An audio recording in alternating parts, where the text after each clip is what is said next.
أعوذ بالله من الشيطان الرجيم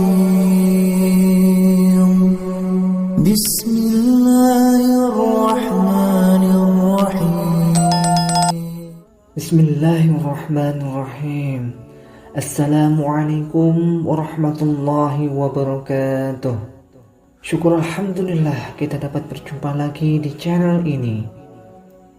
Shalawat serta salam semoga tetap tercurahkan pada junjungan kita baginda Nabi Muhammad sallallahu alaihi wasallam.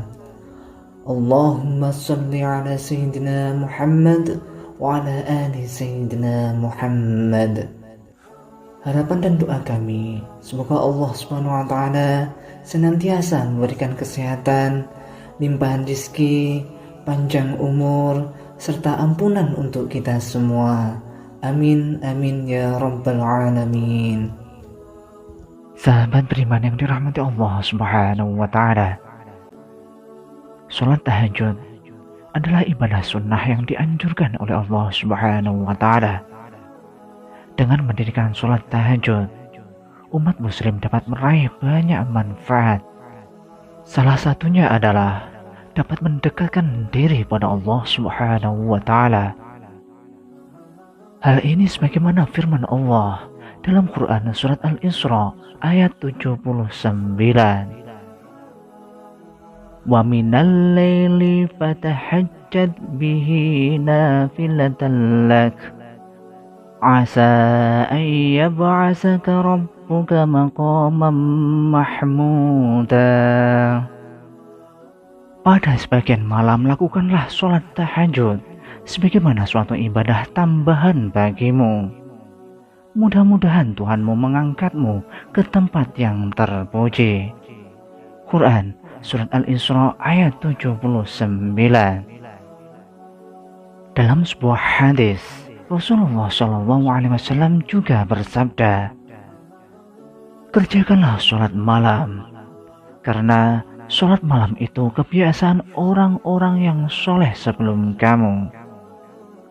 Juga suatu jalan untuk mendekatkan diri pada Tuhan kalian, juga sebagai penembus pada segala kejahatan, dosa, mencegah dosa, serta dapat menghindarkan penyakit dari badan.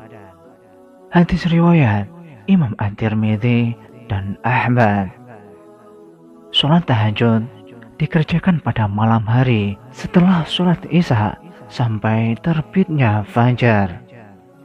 Dan salah satu syarat sholat tahajud adalah setelah melakukan sholat isya dan tertidur dahulu sebelum melaksanakan sholat tahajud. Meskipun tidurnya itu hanya sesaat. Wahai sahabat, ada banyak manfaat yang bisa didapatkan dengan rutin mengerjakan sholat tahajud, yaitu salah satunya membawa ke tempat yang mulia. Allah Subhanahu wa taala menjanjikan siapa yang mengerjakan sholat tahajud maka akan diangkat ke tempat terpuji dan mulia. Hal ini sebagaimana yang dijelaskan dalam Al-Quran surat Al-Isra ayat 79. Mendapatkan tempat terpuji di sisi Allah Subhanahu wa taala merupakan impian semua umat. Dengan demikian, Allah Subhanahu wa taala telah menjamin terbentangnya jalan keselamatan di dunia maupun di akhirat kelak. Yang kedua, waktu mustajabah untuk berdoa. Sholat tahajud juga menjadi amalan untuk menghantarkan doa-doa kita kepada Allah Subhanahu wa taala. Banyak doa yang bisa dipanjatkan setelah sholat tahajud. Pastikan semua doa ini dilandasi dengan keyakinan bahwa Allah Subhanahu wa taala akan mengabulkan semua yang terbaik. Rasulullah SAW pernah bersabda, "Yanzilu Rabbuna tabaraka wa ta'ala kulla lailatin ila sama'id dunya hina yabqa sulusul lailil akhir yaqul man yad'uni fa'astajib lahu man yas'aluni fa'atiyah man yastaghfiruni fa'aghfiralah." Rabb, Tuhan kita turun ke langit dunia pada sepertiga malam yang akhir. Pada setiap malamnya, kemudian berfirman, orang yang berdoa kepadaku akan kukabulkan. Orang yang meminta sesuatu kepadaku akan kuberikan.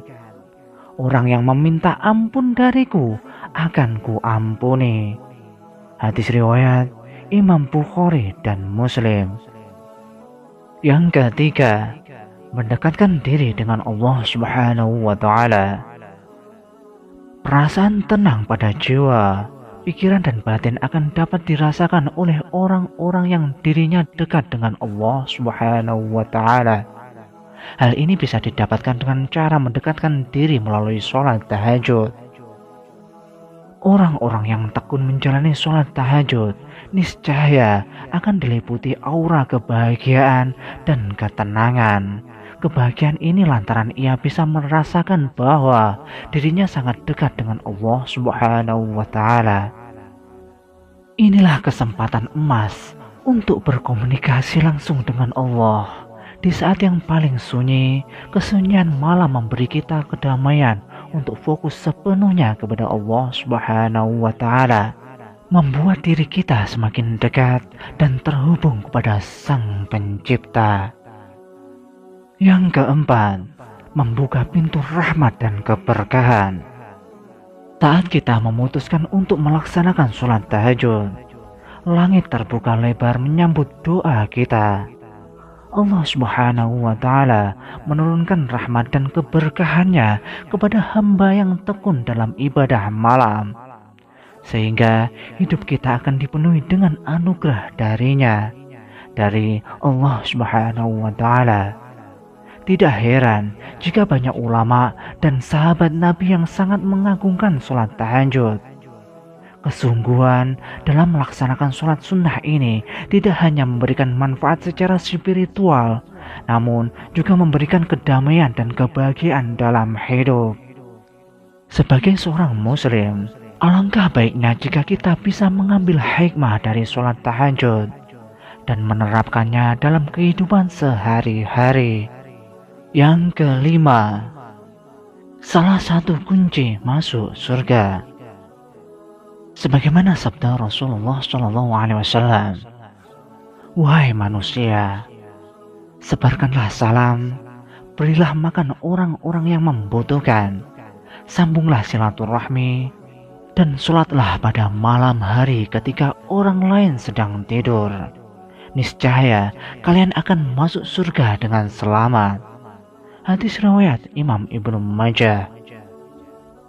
Yang keenam, wajahnya bercahaya. Sebagaimana yang dijelaskan dalam kitab Ibnu Katsir, sebagai ulama salaf mengatakan, barang siapa yang banyak sholat di malam hari, maka wajahnya kelihatan indah di siang hari.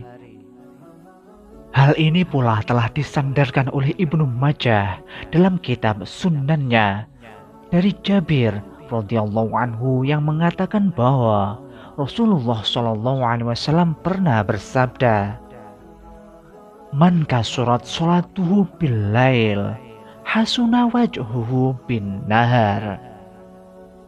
Barang siapa yang banyak sholatnya di malam hari, maka siang hari wajahnya tampak indah. Yang ketujuh, terjaga kesehatan jiwa dan raganya. Salman Al-Farisi berkata, Rasulullah SAW bersabda, "Dirikanlah sholat malam, karena sesungguhnya sholat malam itu adalah kebiasaan orang-orang yang soleh sebelum kamu. Sholat malam dapat mendekatkan kamu pada Tuhanmu. Sholat malam adalah sebagai penebus perbuatan buruk, mencegah perbuatan dosa, dan menghindarkan diri dari penyakit yang menyerang tubuh." Hadis riwayat Imam Ahmad. Sahabat beriman yang dirahmati Allah Subhanahu wa Ta'ala, demikianlah, semoga dapat bermanfaat untuk kita semua. Semoga kita dapat melaksanakannya dan dapat keutamaannya. Amin. Amin ya rabbal alamin. Wallahu a'lam bishawab. Wassalamualaikum warahmatullahi wabarakatuh.